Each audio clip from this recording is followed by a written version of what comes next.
சட்டமன்றம். ஆமாம், சட்டமன்ற நிகழ்வுகளில் வந்து அழகான சம்பவங்கள் நடந்திருக்குது. அப்படி ஒன்றும் தெரியல. ஆமாம், ஒரு காண கிடைக்காத வரலாற்றில் அவன் காண முடியாத பல அரிய சம்பவங்கள் நீங்க நடந்திருக்குது. விஜய் சிரிச்சிருக்கிறாப்ல. ஆமா, என்ன சாதாரண விஷயமா? மார்னிங் வந்தனே ரொம்ப ஃப்ரெஷ்ஷா ரொம்ப ஹாப்பியா இருந்துச்சு. என்ன ப்ளசன்ட் மண்டே, ப்ளசன்ட் டே அப்படின்னு ஆரம்பிச்சு ஃப்ரெஷ்ஷா ஆரம்பிச்சு சிரிச்சிருக்கிறாப்புல. அதுவே பெரிய ஒரு பேசு பொருளா இருக்குது. முதல்ல சிரிக்கிறாப்புலப்பா, பரவாயில்லப்பா அப்படின்னு ஆரம்பிச்சு அப்புறமா பல வாக்குவாதங்கள், பல வாதி பிரதிவாதங்கள் இப்படி நிறைய நடந்திருக்கு. அதிமுக ஒருத்தர் எந்திரிச்சு செம்ம கலைச்சிருந்தாரு போல. என்னது? வெலுவ நேருவ, அப்புறம் இவரு செங்கோட்டையன, அவங்களாம் பெரிய விவசாயி. ஒரு 1000 ஏக்கர் இடம் இருக்கு, பம்பு செட் இருக்கு. யாரு? அவரு டிஎம்கே தான். ஓ, டிஎம்கே மெம்பர் தான். ஆமா, அவர் எம்ஆர்கே பன்னீர்செல்வம். போன ஆட்சியில வந்து விவசாயத்துறை அமைச்சரா இருந்தவர். ஓ சரி சரி. அதனாலதான் அவளுக்கு எதா பேசுறாப்புல. எடப்பாடி பக்கத்துல வந்தானுங்களா? இல்ல, எல்லாத்தையும் பிடிச்சி கலாய்ச்சிட்டு இருந்தாரு.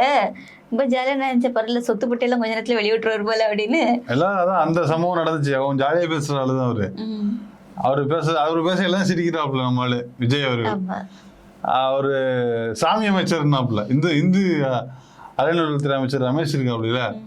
சாமி அமைச்சர் பேசும்போது அவர் பாட்டுக்கு ரீல்ஸ் மாதிரி பேசி விட்டு போயிட்டாப்புல பாதியிலேயே. அப்படின்னு தான் விஜய் சிரிக்க ஆரம்பிச்சுட்டாப்புல. சாமி அமைச்சர்னு சொன்னா அது மாதிரி.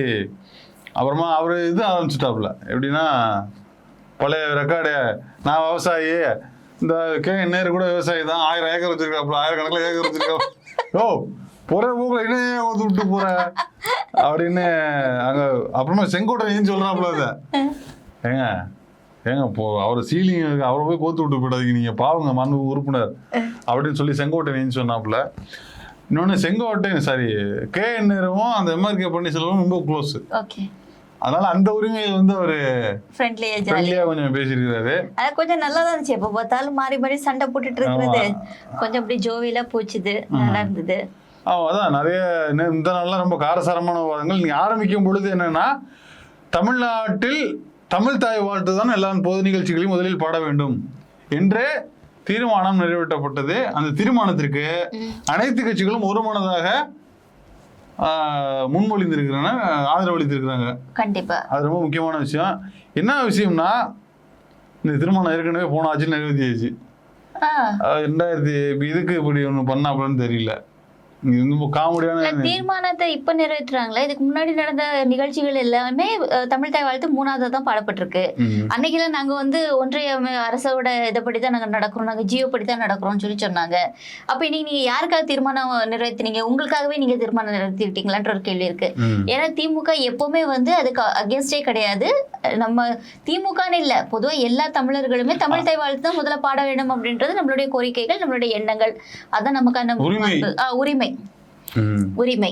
சோ தீர்மானம் நிறைவேற்றினீங்களே, அப்ப சட்டம் எப்ப கொண்டு வருவீங்க? எங்க ஊர்ல இப்படிதான் நாங்க பாடுவோம். இல்ல, ஆக்சுவலா ஏற்கனவே ஒரு சட்டம் இல்ல வந்து மரபு நடைமுறையில் இருக்கும் பொழுது திரும்ப இன்னொரு வாட்டி எதுக்கு அந்த தீர்மானத்தை வாசிக்கணும்? நேர விரையும் இல்லையா அது? சரி விடுங்க, அவங்க புரிஞ்சுக்கிட்டா சரிதான். இல்ல அப்படி இல்ல, கேள்வி கேட்க வசதியா இருக்கும். அப்படி இல்ல, திரும்ப சொல்றேன், தாவேக்காவுக்கு அரசியல் இல்ல, அரசியல் பண்றது அவங்களுக்கு ஸ்பேஸே இல்லை. அதனால இந்த மாதிரி விஷயங்களை வளர்த்து விட்டு இந்த மாதிரி விஷயங்களை பெருசாக்கி அதுல குளிர் காஞ்சி அது திருமணம் இதெல்லாம் ஒரு செய்தி. அதெல்லாம் ஏற்கனவே மரபு இருக்குதுங்க, நீங்க இப்படி பாடக்கூடாதுன்னு எதிர்த்து பேசணும். அதுக்கு வக்கு இல்லாம டயத்தை வேஸ்ட் பண்ணிக்கிட்டு இவங்களுக்கு அரசியல் பண்றதுக்கு நேரம் இல்லாம மக்களிடையே வந்து ஒரு பொய் செய்தியை பரப்புறதுக்கு இந்த வேலை. மனோன்மணியன் சுந்தரனார் பல்கலைக்கழகத்துல தமிழ் தாய் வாழ்த்து 3வது பாடப்பட்ட போதே எந்த ஒரு எதிர்ப்பும் தெரிவிக்கல. எதை பத்தியுமே இவங்க பேசவே இல்லை. எல்லாம் பேசும் பொருள் ஆனதுக்கு அப்புறம் தான் இவங்களே பேசினாங்க அதை பத்தி. அதனால இனிமேல் நடக்க போறீங்க, சரி நடந்தது நடந்தவையாகவே இருக்கட்டும், நடப்பது நன்றாக. அதுதான் சொல்றேன், அவங்களுக்கு பாலிடிக்ஸ் இல்லாம அதெல்லாம் பண்ணிட்டு இருக்கிறாங்க. அடுத்தது நம்ம அமைச்சர் மக்கள் யாரு எம்ஆர்கே பேசினாரு. அடுத்தது முதலமைச்சர் வந்து 9:30 மணிக்கெல்லாம் வந்தாரு. உள்ள வரும்போதே அப்படியே 9:29 டாம் போட்டாப்புல வந்துட்டாப்புல அப்படின்னு சொல்லி மென்ஷன் பண்ற மாதிரி காமிச்சிருந்தாங்க, ஒரு கெடிகார மாதிரி ஒண்ணு. ஆக்சுவலா அவரு 9:29 வர்றாரு, மற்றவங்களாம் முன்னாடியே வந்துட்டாங்களே. மற்ற அமைச்சர் பெருமக்கள் அல்லது வந்து மற்ற எதிர்கட்சி எம்எல்ஏக்கெல்லாம் முன்னாடியே வந்துட்டாங்க. அதான் நேரத்துக்கு வர்றதுலாம் அதெல்லாம் பெரிய ஒன்றும் விஷயம்லாம் கிடையாது. அதெல்லாம் எல்லாரும் வந்துதான் ஆகணும் வந்துதான் ஆகணும். இது ஒரு செய்திலாம் கிடையாது. அவர் வந்து ஒரு பொதுவா முதல்வர்னு கிடையாது, சட்டமன்றத்துக்குள்ள இருக்கக்கூடிய அத்தனை அமைச்சர்களுக்கும் எம்எல்ஏக்களுக்கும் அது ஒரு பொறுப்பு இருக்கு. ஏன்னா அவங்களோட மக்களோட பிரதிநிதி, மக்களுக்காக பேசக்கூடியவங்க. நீங்களே தப்பு பண்ணலாமான்ற ஒரு கேள்விதான். இங்க வந்து ஏபிசிடிலாம் இல்ல, எல்லாருக்கும் ஒரே மாதிரியான ரூல்ஸ் தான். நல்ல விஷயம், ஒரு டைமுக்கு வந்தது. இதே மாதிரி அவர் எல்லா இடத்துக்கும் டைமுக்கு வந்திருந்தாருன்னா வந்துருவாருன்னா பிரச்சனை கிடையாது, அவ்வளவுதான். அப்புறம் இன்னொரு அதிர்ச்சிகரமான சம்பவம் நடந்திருக்குது. மாண்புமிகு சபாநாயகரை வந்து மேதகு பிரபாகரன் அப்படின்னு அண்ணன் வன்னியரசு அவர்கள், அண்ணா உங்களுக்காக நிறைய வீடியோ நாங்க போட்டுட்டு இருக்கோம்னா, நீங்க லைம் லைட்லயே இருக்கீங்க, ரொம்ப சந்தோஷமா இருக்கு. அதுக்காக இவ்வளவு லைம் லைட் நீங்க வாங்கக்கூடாது. நான் அவரை வந்து நம்ம வந்து சபாநாயகரை குறைச்சி எடை போடல, அவர் வேற கேட்டகரி. அவரை போய் மேதகு பிரபாகரனோட ஒப்பிட்டு பேசுறீங்களேன்னா இதெல்லாம் கொஞ்சமாச்சும் நியாயமா இருக்கா? நீங்களே உங்க மனசாட்சிப்படி பேசுங்கன்னு தான் திருப்பி திருப்பி நான் கேட்கிற ஒரே விஷயம். ஏன்னா அண்ணனா போயிட்டாரு, ஒன்னும் சொல்ல வழி இறங்குறது ஆயிப்போச்சு. இறங்கி அலாசி உண்டு இறங்கிட்டாப்ல, வீசிட்டாப்ல. அதாவது அந்த சீமான் ஃபார்மெட்டு, அதுதான் சீமான் ஃபார்மெட்டு தான். எப்படின்னா நான் பேச ஆரம்பிச்ச பிறகுதான் தமிழ்நாட்டுல பிரபாகரனே யாருக்கும் தெரியும் அப்படின்னாப்ல. அதே மாதிரிதான் அண்ணனும் போட்டாப்ல ஒரு பிட்ட போன வாரத்துல ஜனநாயகம் படத்துல அனிதா வீட்டுக்கு தளபதி விஜய் போயிட்டு வந்த பிறகுதான் நீட்டு போராட்டமே மிக பெரிதாக வெடித்தது இந்தியா லெவல்ல. அதுக்கப்புறம் தான் தெரிஞ்சிச்சு அப்படி அடுத்த பிட்டு ஜனநாயகம் படம் அம்பேத்கரியத்தையும் மார்க்சியத்தையும் பெரியாரிசத்தையும் பேசுது, சமூக நீதியை பேசுது அப்படின்னு தூக்கி ஒரு குண்டா ஓட்டாப்ல. இன்னைக்கு சட்டமன்றத்துல இப்படி நம்ம காண போறோம் தெரியல. பிரபாகரன் அவர்களை வந்து மேதகு பிரபாகரனோட ஒப்பிட்டீங்களே, ஆனா மேதகு பிரபாகரன் மாட்டிக்கிட்டு முழிக்கிறாரு பாருங்க. அவரு என்னத்த சொல்றது, அப்படிப்பட்ட ஒரு தலைவரை வந்து நீங்க வந்து நான் தப்பு மறுபடியும் நான் சொல்றேன், சபாநாயகரை குறைச்சி எடை போடல. ஒரு தனித்துவம் இருக்கு. அப்படி கிடையாது. மேதகுன்னா யார சொல்லுவாங்கன்னா மேதகு ஆளுநர்னு பேசியிருக்கிறோம், மேதகு வந்து பிரபாகரன் சொல்லியிருக்கிறோம். அண்ணன் வந்து ஒரு மாதிரி குளிர் வைக்கிறாப்புல, குளிர் வைக்கிறதுக்கு வேற வழி தெரியாம இதுக்கு நீங்க கூழ் வைக்கலாமே, கூழ் வைக்கிறாப்புல, வேற ஒண்ணும் இல்ல. அண்ணன் வந்து என்ன எதுக்கு இப்படி பண்றாருன்னு தெரியல. பதவிக்காக பண்ண மாட்டாரு அவரு, பதவிக்காக பண்ற ஆள் கிடையாது அவரு. ஏன்னா வன்னியரசுன்னு ஒரு பேரை வச்சுக்கிட்டு நம்ம அப்படிலாம் செய்ய மாட்டாரு. இருந்தாலும் அவருக்கு டைம் கொடுப்போம் கொஞ்சம், நம்ம இருந்தாலும் இன்னும் கொஞ்சம் ஸ்பேஸ் கொடுப்போம். இப்பதானே வந்திருக்கிறாரு. அவருக்கும் அமைச்சர் புதுசு, அவருக்கு போராட்டம் வந்து விசிகேல இருக்கக்கூடிய பிரபல முகங்கள். இப்ப விசிகனால டக்குன்னு யாரா கண்ண முடியும், தோல் திருமாவண்ணா, அடுத்தது வன்னி அண்ணா. இப்ப திருமாண்ணா அன்னைக்கு ஒரு ஸ்டேட்மெண்ட் கொடுத்திருக்கிறாரு. திமுக வந்து அவங்க ஆட்கள் எல்லாம் வந்து இழுத்துட்டு இருக்காங்களாம், விசிகேல உள்ள மெம்பர்ஸ் எல்லாம் இழுத்துட்டு இருக்காங்க. நம்ம சட்டமன்ற செய்தி பேசுறோம். சரி, ஓகே. நம்ம வந்து அந்த செய்தி வன்னி அண்ணா பிளீஸ் அண்ணா, நீங்க மேதகு பிரபாகரன் சொன்னது என்னால ஏத்துக்க முடியாத ஒரு விஷயமா இருந்துட்டு இருந்துச்சு. எனக்கு மனசு ரொம்ப வலிச்சிருச்சு. ஐயோ அண்ணன் இப்படிலாம் ஆயிட்டாரு அப்படின்னு சொல்லிட்டு, அதான் அண்ணன் இப்படி சொல்லலாமா அப்படின்ற மாதிரி இருந்துச்சு. தயவு செஞ்சு நீங்க வந்து ஒருத்தரை மகிழ்விக்கிறதுக்காக இந்த அளவுக்குலாம் நீங்க வந்து பேசுறது வந்து யோசிச்சு பேசுங்க அப்படின்றதான். மறுபடியும் வந்து 2 நாளைக்கு முன்னாடி இந்த மாமனார் யாரு அப்பார் யாரு 900 கோடி யாருன்னு பேசிக்கிட்டாங்க. அதுக்கு என்ன பதில்னு தெரியல. அன்னைக்கு நீங்க பேசிக்கிட்டீங்களா, அதுக்கு என்ன பதில்? நீங்க கொடுத்தீங்கன்னா வாங்கினீங்களா, யாரு கொடுத்தது யாரு வாங்கினது, இதுக்கு ஒரு டிபேட் நடந்துச்சுல, அதை பொது வெளியில பேச வேண்டியதானே இன்னைக்கு? இல்ல காங்கிரஸ் காரணங்க எல்லாம் பேசுறாங்க, என்ன பண்ணீங்க திமுக வாங்கிருக்கீங்களா, டே உங்களுக்கு தானே 50 கோடி ரூபாய் கொடுத்துருக்காங்க. ரெண்டாவது 50 கோடியா? ஆமா, அப்படியா? இந்தியன் நேஷனல் காங்கிரஸ்க்கு 50 கோடி, திரிணாமுல் காங்கிரஸ்க்கு 500 சில்லறை கோடி. நீங்க எல்லாம் வெறும் 50 கோடி வாங்குற இடத்துல தான் நீங்க எல்லாம் இருக்கீங்க. அது வேற.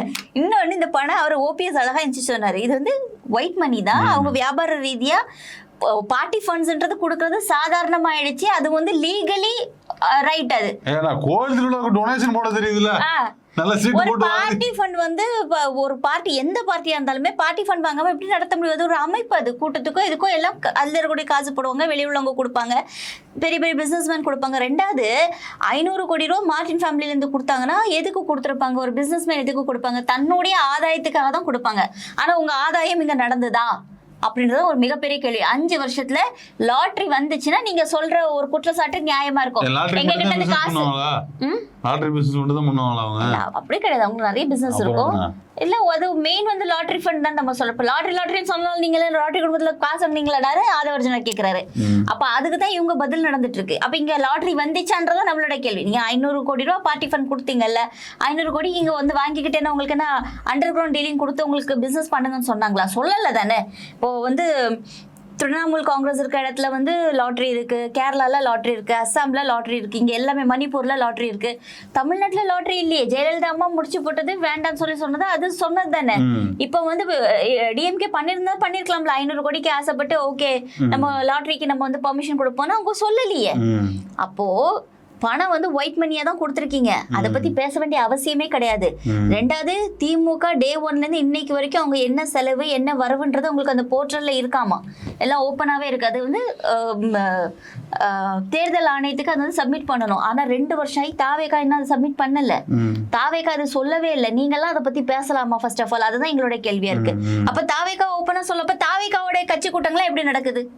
இல்ல அதான் அப்பயே கேட்டாங்க.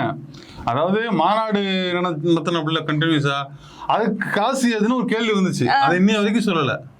அவங்க நீங்க வந்து எங்க காசு வருது, உங்க கணக்கு வழக்கு என்ன, இவ்வளவு மீட்டிங் போடுறீங்க, இவ்வளவு வந்து எங்க போனாலும் பிரைவேட் சார்ட்டர்ல போயிட்டு வர்றாரு, இதெல்லாம் ஏது காசு அப்படின்னு ஒரு கேள்வி கேட்கப்பட்டது.